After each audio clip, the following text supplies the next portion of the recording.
ગુજરાતની પરિસ્થિતિ, ગુજરાતના ભારતીય જનતા પાર્ટીના નેતાઓ, ગુજરાતના ભારતીય જનતા પાર્ટીના ધારાસભ્યો એમ કહેતા હોય છે કે ગુજરાત એ વિકસિત છે અને ગુજરાતના રોલ મોડલના આધારે એ દેશના અન્ય રાજ્યોની અંદર ચૂંટણી જીતતા હોય છે.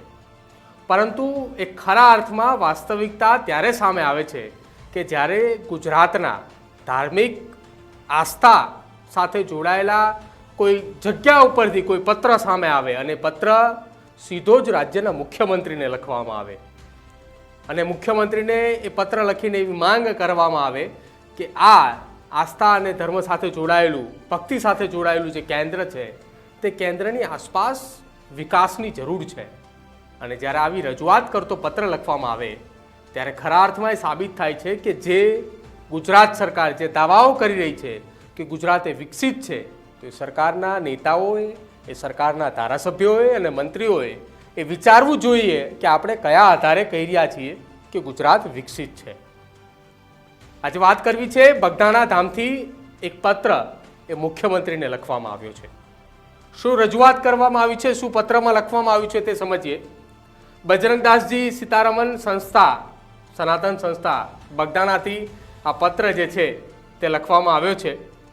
શ્રી ગુરુ આશ્રમ બગદાણા, તાલુકો મહુવા, જિલ્લો ભાવનગર. અને આ એ પત્ર બાપા સીતારામનું મંદિર ધામ એ બગદાણાથી આ પત્ર લખવામાં આવ્યો છે. પત્રની તારીખ પણ આજની જ છે અને આજની તારીખના દિવસે આ પત્ર લખવામાં આવ્યો છે. પ્રતિશ્રી આદરણીય મુખ્યમંત્રી ભૂપેન્દ્ર પટેલ.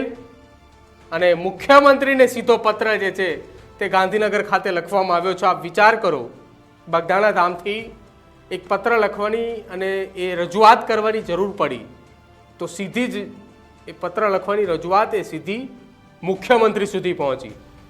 ન તો એ વિસ્તારના ધારાસભ્ય કે ન તો એ વિસ્તારના એ જિલ્લા પંચાયત હોય કે તાલુકા પંચાયત હોય, કોઈ જગ્યાએ રજૂઆત નથી કરી, સીધી મુખ્યમંત્રીને રજૂઆત કરી. તો એ વાત ઉપરથી સ્પષ્ટ થઈ શકે કે વિસ્તારની અંદર વિકાસ કઈ હદ સુધી થયો હશે.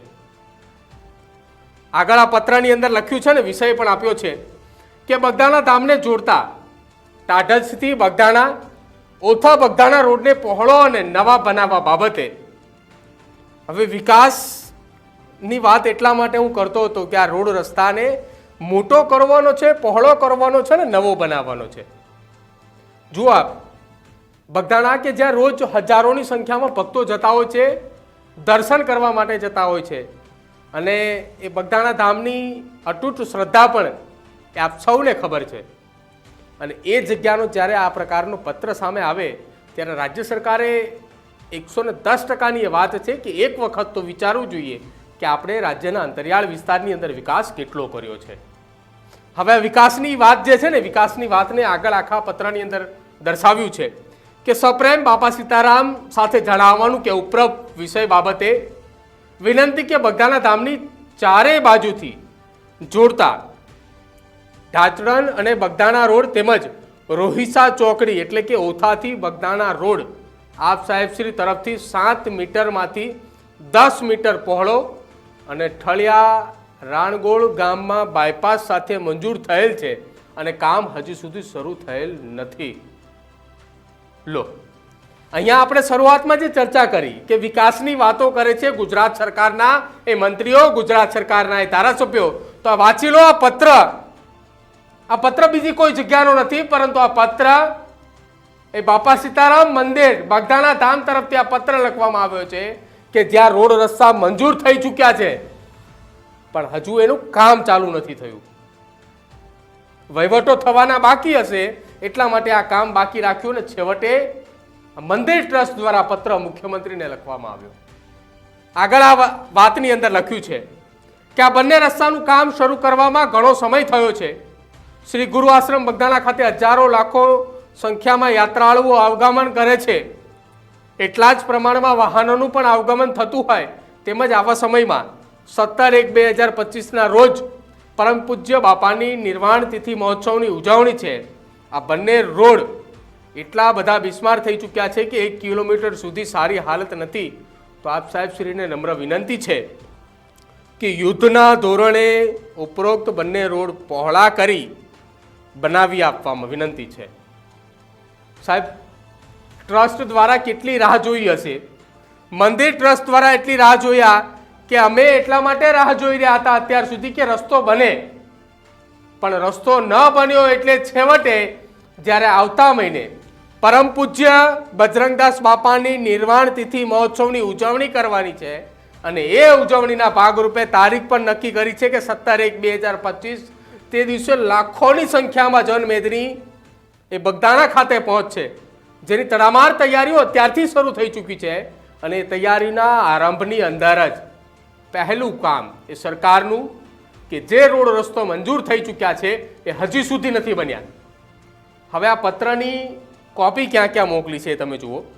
કાર્યપાલક ઇજનેર સાહેબ ભાવનગર, નાયક કાર્યપાલક ઇજનેર મહુવા, નાયક કાર્યપાલક ઇજનેર એ તળાજા, આ 3 જગ્યા ઉપર નકલ રવાના કરી છે.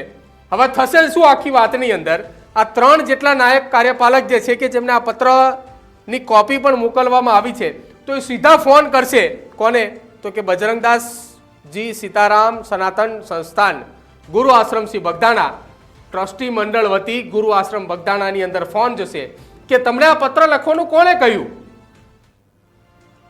આ પત્રની અંદર મુખ્યમંત્રીને સીધી રજૂઆત કરી છે અને એ રોડ રસ્તાની માંગ કરી છે આ ટ્રસ્ટ દ્વારા. સાહેબ વિચારો, જો ગુજરાતની અંદર ધર્મ અને આસ્થા સાથે જોડાયેલું એક કેન્દ્ર, સનાતન ધર્મ સાથે જોડાયેલું બાપા સીતારામનું એ ધામ બગદાણા કે જ્યાં લાખોની સંખ્યામાં જનમેદની એ જતી હોય છે અને એ જગ્યા ઉપર આ પ્રકારની વિકાસની વાતો જે ગુજરાત સરકાર કરે છે કે અમે વિકાસ એ ગુજરાતના છેવાડાના નાગરિક સુધી પહોંચાડ્યો છે. અરે સાહેબ, એકવાર તો તમે જે નાગરિકને વિકાસની વાતો કરી છે, વિકાસ પહોંચાડવાની રજૂઆત કરી છે, જે વિસ્તારની અંદર તમે વિકાસ પહોંચાડવાની વાતો કરીને એમ કહીને આવ્યા છો કે તમારા વિસ્તારની અંદર આટલા લાખનું બજેટ, આટલા કરોડનું બજેટ અમે ફાળવ્યું છે, ત્યારે કે વિસ્તારની અંદર 6 મહિના પછી એક ફોન કરીને પૂછજો તમે કે તમારા વિસ્તારમાં કામ થયું. જો તમે એમ કહેશો કે હું આ તમારા વિસ્તારની અંદર 6 મહિના બાદ ફરી આવીશ, તો એ વિસ્તારની અંદર તમે જ્યારે જશો ને તેના 1 અઠવાડિયા પહેલા કામ થશે. 6 મહિના બાદ તમે ખાલી એકવાર ટેલિફોનિક માહિતી મેળવજો કામ થયું, ત્યારે વિસ્તારના લોકો તમને સાચો જવાબ આપશે કે સાહેબ તમે જાહેરાત કરીને ગયા પણ કામ હજી સુધી નથી થયું. હવે આ પત્ર લખ્યા બાદ આશા રાખીએ છીએ ભાવનગરના એ નાયબ કાર્યપાલક ઇજનેરો જે છે, કાર્યપાલક ઇજનેરો છે, જે વડાઓ છે, તેમની પાસેથી એટલી તો આશા રાખીએ છીએ કે રાજ્ય સરકાર દ્વારા જે રોડ મંજૂર કરવામાં આવ્યો છે, જેની ગ્રાન્ટ ફાળવવામાં આવી છે, એ કામ હવે તો સત્વરે પૂર્ણ થાય. કેમ કે હવે ત્યાં ઉત્સવની ઉજવણી થવાની છે. એ ઉત્સવની ઉજવણીમાં એક બાધા છે, એ રોડ હતો. શું લાગે છે આપણે ગુજરાતની અંદર આ જ પ્રકારની પરિસ્થિતિ છે ગુજરાતમાં?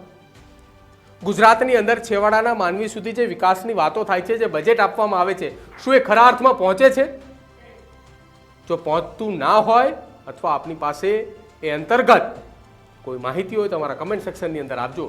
અમે એ વિગતો જરૂરથી આપની પ્રકાશિત કરીશું અને સરકાર સુધી અમે આપનો અવાજ પણ બની બનાવશું. જોતા રહેજો ન્યૂઝરૂમ. નમસ્કાર.